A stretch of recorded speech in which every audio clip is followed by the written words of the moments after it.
ole ka video te min lo thlir sak tu te in java in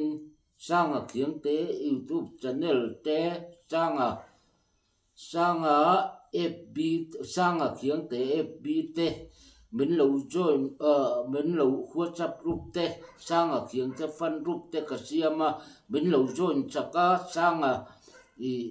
IG te ka siama min lo join chak thau turin viewer thlir tu mi pui te ka video lo en tu te ka saita min lo view sak tu te min lo saita chon chaka min lo the dar sak turin kan ngen ngal chawa mi pakhatin ka WhatsApp group phone khoi tiam takin min suwa sam chaka admin ate min paya chuan adu tu mi som thum don te som ruk don te admin aron da chu tiang chuan ka remove po in ka dismiss pon aron ka dismiss to nu te po aron da chela chu kauna pa in min siam that chaka group thar min siam chaka min lo ka WhatsApp group thar min lo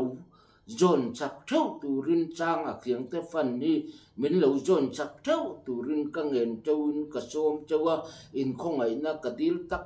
meu chaw ani in chawa in un man nuam bye bye vet kule